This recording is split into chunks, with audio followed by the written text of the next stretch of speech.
Facebook. It is CBS 6's time to meet the candidates. Tonight, we're talking with Councilmember Kim Gray. She is the third of the 5 Richmond mayoral candidates to come here. Candace is joining me in the studio, and Candace and I are going to try to work together, get all of your Facebook questions. Candace has a much sharper eye to pick them out than I do. So, I got you. So we'll be going to Candace frequently to get your questions answered by Councilmember Kim Gray. Thank you for coming back to join us after our interview at 7. Thanks for having me. It's a pleasure. So we were talking earlier about Monument Avenue, and Yes. you had felt that the mayor, well, he invoked the emergency powers, the safety issues to take them down. You had said that the council had already voted to take them down. There was a process to go through that was not There was a followed. legal process to follow. He circumvented that process. We had not already voted. We didn't have authority until July 1. And it got So tabled that day, didn't it? We had a special meeting. I thought it was sort of on the... That was before July 1st. So we didn't have the legal authority during that meeting to take any action. So he decided that he would invoke those emergency powers and take them down without any real process. And he said it was an emergency, but they took the holiday weekend off. So that's not really what you do in an emergency. And so with the monuments now taken down, you said you'd voted, the council would have voted anyway to take them down through the normal process. Right. What should Monument Avenue look like to you? What do you want to put, what would you put in that space if you could be the designer? So I think it's less about what it should look like to me and more about what it should look like to all of us in the city, and with a robust process to envision it. And there are grants available. There's a Mellon Foundation grant that I think the city should pursue. I brought that up at our last council meeting, and I'm just hopeful that we can have a really thorough process that is all inclusive and all voices can weigh in on what our city monuments or Monument Avenue looks like moving forward. Well, and you grew up here, is that right? Born and raised. Born and raised. Yes. So there's nothing in particular that you would want to see there? You know, Arthur Ashe, obviously a local hero, a humanitarian, just an icon in every way. And obviously, he would belong in that pantheon. And that's why I thought it was so important to push for Arthur Ashe Boulevard. Not just an honorary renaming. I like the idea that everyone coming up 95 and 64 passing through Richmond see that we have embraced our native son, Arthur Ashe. But again, we had a process, a Monument Avenue Commission. I served on that commission.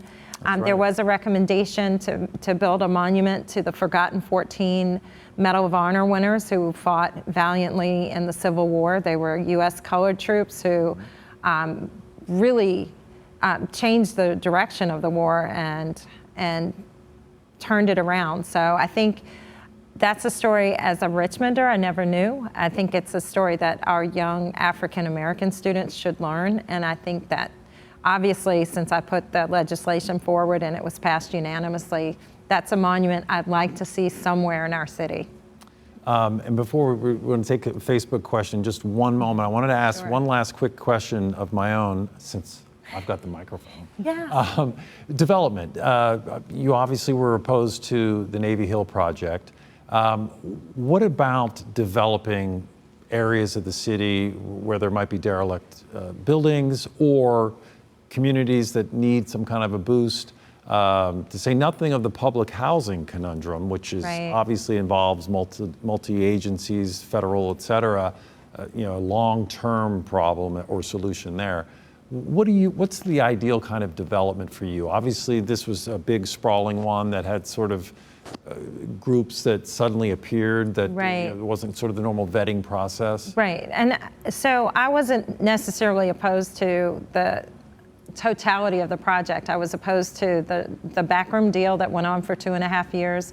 As a council person, we weren't even allowed to know what was being discussed. And as a matter of fact, the mayor had the developers sign agreements, non-disclosure agreements, that they wouldn't discuss anything with us as council members. So as opaque a process as possible. There were aspects that I think were great in that proposal, and there were aspects that I didn't think were so great, like the affordable housing piece. that really isn't truly affordable for Richmonders. It did seem somewhat vague, and then as it got closer to either a vote, it suddenly seemed as if, well, it's not going to be 300 units here or whatever the number Right. was. It could actually be fewer. But it's awful hard to pull all those pieces together for something of that magnitude, where somebody who's getting involved might not want to stick their neck out right away and say, hey, I'm buying this or doing this or asking for that, and might just be like, well, you know what, forget it. So there has to be, in a sense, some confidentiality, but you're saying it just was Well, way it too started far. off as a 10-block tax incremental finance district that grew to 80 blocks, and then it was an 1,100-page proposal that we were told we had to vote on pretty quickly and turn around. Many of us don't have the level of expertise to dive into that document and find out and vet the information, so I proposed a commission to review it. A majority of council was behind Navy Hill, but once we appointed those citizens and experts to review this proposal, they came back. The process to get yes, there. and the process. Yeah. They did not recommend that we approve it as is, and I asked for more time. There was a date certain that they said they needed it to be voted on, or they were going to walk. I didn't think that was sufficient time to fix the things that were not correct in this. On the face of it, there was a list of all the parcels that were to be included in this 80-block district, but there were parcels that went outside of that district to the tune of $450 million. So that's a glaring mistake that needed to be corrected. There were many others that I asked for time to fix and to take the proposal to the people and to seek their input and their approval. Well, thank you for the answer, and thank you, Facebook, for allowing me to ask it. Let's go over to Candace, because I know you got a ton of things to ask. Just a couple questions right now. Mike Harrell was wondering how you envision Richmond as a city in terms of development, and then how you would plan on funding your vision. You know, where would you go from there? So For development? yeah, so I think it has to be an all-inclusive process. Again, it has to be transparent. We have the Richmond 300 plan that's moving forward. We have the Pulse Corridor plan that wasn't easy to bring people along, and most of that was districts and neighborhoods that I represent, Carver and the Fan District and other areas of the city. We worked through a process and we adopted the Pulse Corridor plan, but now that the zoning has come forward, it's different than what we were told that it would look like. So I think that it's really important to be transparent in every aspect of what we do with the public. a lot of those businesses on Broad lost parking, and then the pandemic hit, and I Yes. know there are a number of unhappy small business owners in that Yes. area, and then of course the unrest sort of added to that effect. Are you seeing businesses leaving? Are you seeing, just people struggling in general with businesses? What's your take on the various, catastrophes that have struck all at once? There's quite a bit of uncertainty and confidence that their businesses will be protected from broken windows, and people are in high alert with the elections looming. So I think that what I'm hearing, and I have a lot of restaurants, obviously, and other small businesses along the Broad Street corridor that I represent, they are, many of them are at the tail end of PPP funds from the CARES Act and the assistance that they were getting from the federal government. They're making hard decisions now on how they can keep employees on. Businesses haven't picked up to where they were pre-COVID, and we struggle through. And I think that as much as we can do as a city to make it easier for our businesses to survive this, it benefits us long term. So I would like to see us do more. And someone sent me an article today about Fredericksburg providing grants for heaters because we're moving outdoors and it's about to get cold, 55 degrees today. So things that we can be innovative in. Especially to expand that outdoor, we need to be outdoors. We can't be inside. And if you're a restaurant owner and you have to be at half capacity or whatever the percentage is, I mean, that's going to be tough. It's very tough. And a lot of the restaurants without the bars, That's a big generator for revenue generator for the restaurant industry, those alcohol sales. So if you can't open the bar, they're not, even at 50%, they're not going to make their 50% of profits that they were making pre-COVID. Let's go back to Candace. Okay, not many questions, but we have a lot of Kim Gray for Richmond. That should make you happy. Oh, really? Is your, Thank you, Facebook. your army out there? But you guys ask questions. That's what I'm here for. I'm watching to see what you're asking, and I want to present those questions to Kim. We do have one from earlier today from Joyce Moore. She didn't provide many details, but she asks about corruption in City Hall, and you've been serving on City Council since 2016. Maybe you can offer more insight into this. Do you see corruption at City Hall, and if so, how would you address that problem as mayor? So I see it. I get a lot of the phone calls. I've been a trusted elected official for 12 years now in the city, so I got an email today about an incident and things that go on in City Hall, and I follow up. Some things get referred to the Inspector General. You're on microphone. You could just tell us all these details, and we can help you follow up. We'll talk after it. Right. But you know, it's really, we as a city have to demand better from our elected officials, from our leadership, and from our public employees. And we have many, many really hardworking people in City Hall, and it's discouraging when they see things like this go on. It really hurts morale, and it kills the atmosphere and the culture of being about service to our citizens. So I'm in the trenches every day fighting corruption and cronyism and the things that I've witnessed. And in the past, I would take those things to the mayor and they wouldn't get addressed. And I felt like I needed to be vocal about it, and I was compelled because people who come to me with issues or problems are looking for solutions.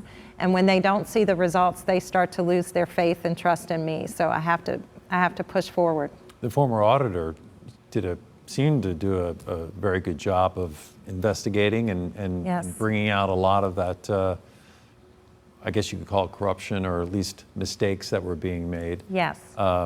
So you would appreciate having someone like that, I guess?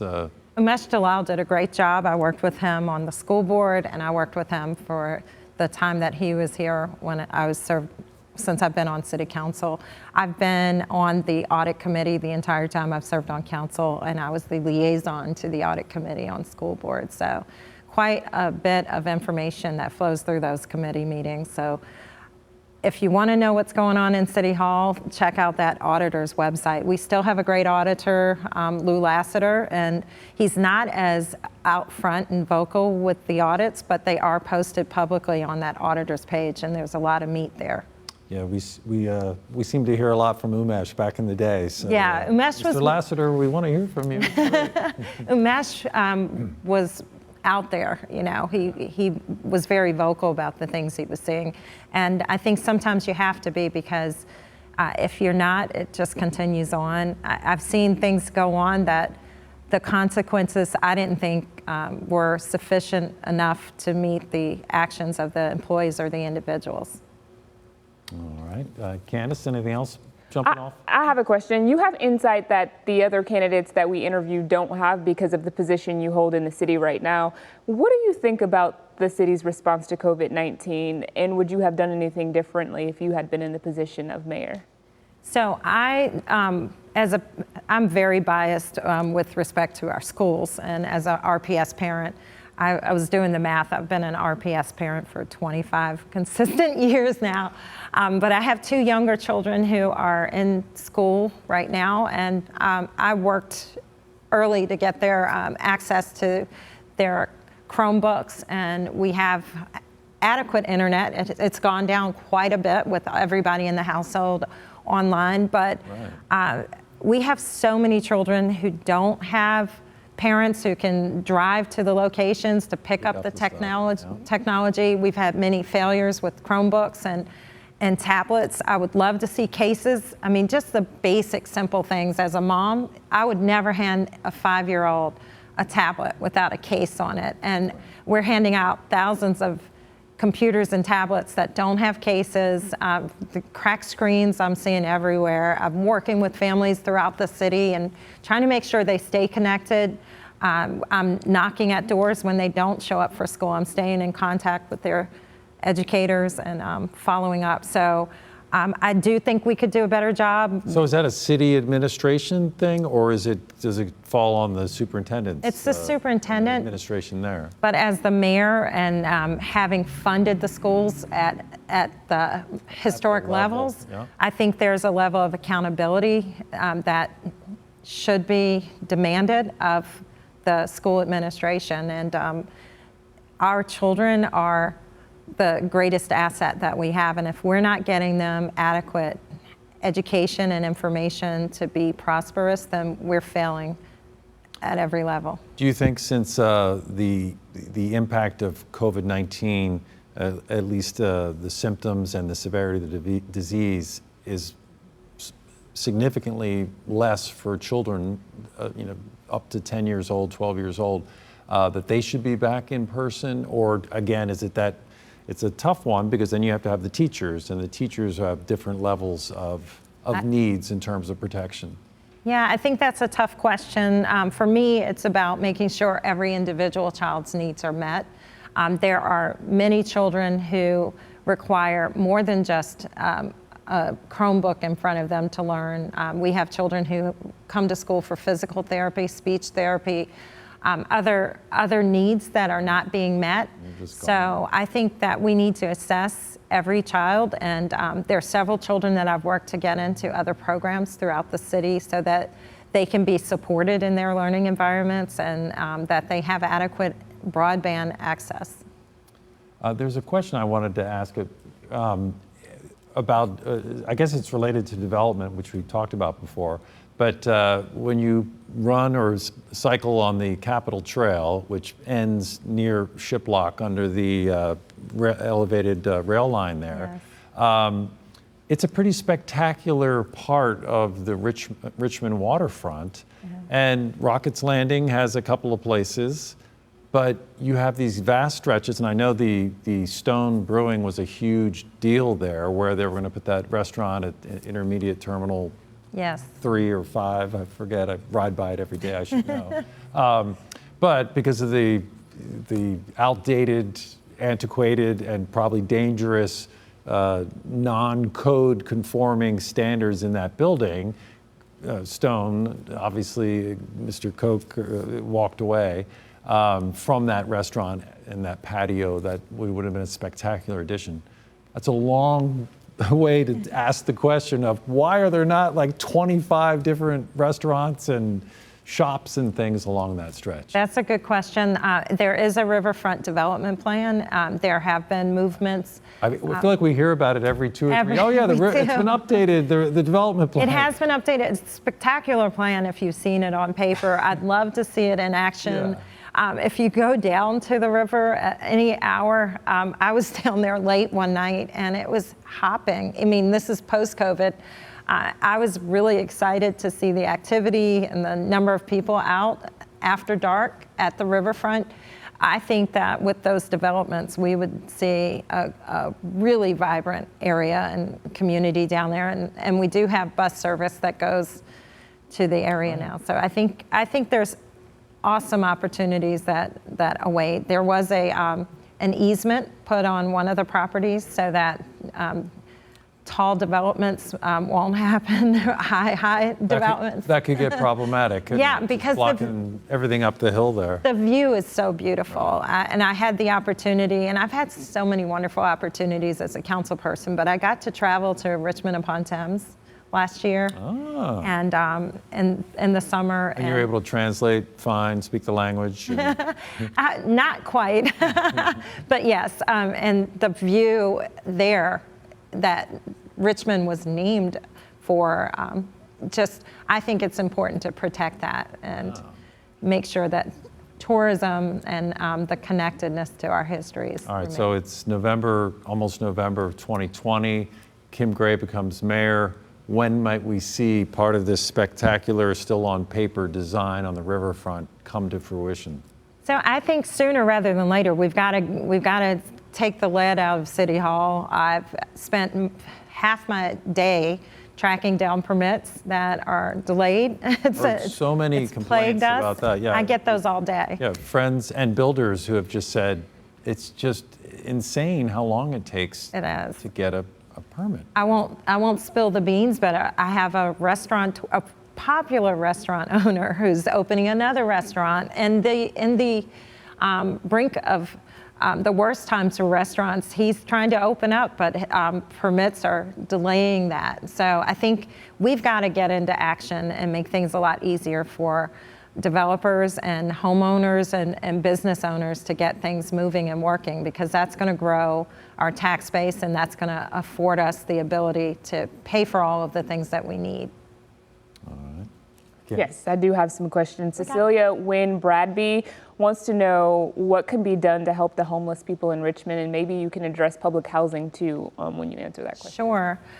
So we have poured money, and recently with the CARES Act funds, $7.2 million in CARES Act and Community Development Block Grants, or CDBG funds, have gone into homelessness services, but still I get calls after hours, sometimes 2 a.m., people sleeping outside in the pouring rain. I recently worked with a mom who had her 5 children, 2 infants, all living in a van.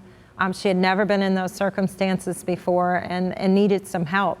Our hotline, I think, needs to be 24 hours. It's now 8 to 6, Monday through Friday. We know that crises don't just happen during business hours during the week. So I'd like to see an expansion of our hotline number. I'd like to see more being put into the services that we're providing so that people can move towards permanent housing.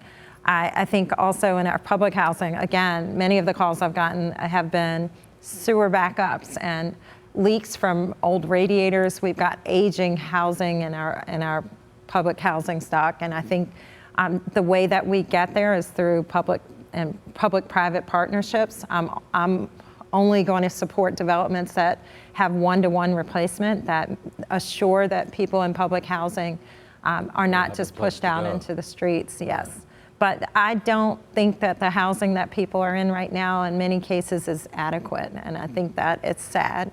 I think that if anybody who has an opportunity to visit our public housing and to see the units and to see how people are actually forced to live should do that. Every city is different, but and it helps if you're going to be mayor that you be mayor for 40 years. But Joseph Riley in Charleston, love him. And he is quite a figure, quite a personality, and just you listen to him, and you could listen to him for hours. But ultimately, extremely successful in integrating the public sector of the housing with the rest of the incredible architecture of Charleston. And so mixed neighborhoods in the sense of you're not just putting the low-income folks on one side of town. You're actually having not mixed use, but whatever it's called. Income housing. Mixed income housing. We need mixed use, mixed income. I think mixed use stabilizes and helps monetize those projects. Right. Mixed income. I would like to change our abatement program to allow for more affordable housing units, and we can incentivize that through our abatement program. I also think home retention is one of the forgotten things of our leadership, and I've been pushing for a tax deferral program. We don't have the authority in the Commonwealth to do tax exemptions on real estate, but we can defer taxes for people under certain circumstances. And I think that being able to defer taxes, what I'm hearing from folks, knocked doors in Blackwell, and one of the people got a tax assessment that was 135% increase. And such a blow to a person on a fixed income can push them out of their housing. So we've got a lot of work ahead. Was that a mistake? No, some of these assessments are increasing that rapidly. When there are developments happening around the housing, it throws the land values up, and it's not uncommon to see huge increases in assessments. Well, that's something I would not have thought about. when you talk about, pulling up a neighborhood, even if it is mixed income, but what happens to the value underlying all of those properties? And So it happened in Jackson Ward. I live in Jackson Ward. I've lived there about 30 years. I've got 4 neighbors left, and many of the others have been pushed out. A lot of it is due to, especially my elderly neighbors, they get very fearful when code enforcement shows up. We have predatory folks wanting to buy their properties, and they'll start calling in. And anywhere in the city, I could go and find something that code enforcement might be able to cite, and it's in many cases a complaint-driven system. So they'll start calling and calling, and they wear people down until they're intimidated enough to sell. Wow, scare them. Well, last question from over here. Why are you the person for this job? Well, I'm from Richmond, but more so than being from Richmond, I'm for Richmond. I'm for Richmonders. I love our city. I love the people. I'm on the ground. I'm not just looking at things from a textbook angle. I'm on the ground and seeing whether or not the policies that we're pushing forward and the money that we're spending is being wisely spent. And with homelessness services, I'm out a few nights a week feeding and finding people and making sure they have dry clothes and blankets and helping families. So I think it's important to have a balance and actually make sure that the money we're spending, the policies we're implementing are actually putting our words into action. All right, I think that's a great way to end this session on Facebook. Thank you to the viewers for sending in those questions, because some great questions there. And thank you, Kim, for joining us. It's a pleasure to have you in the studio. It's been great. All right, well, so until the next time, I'm Bill Fitzgerald, and Candace is here. Thank you, Candace, and thank you, Councilmember.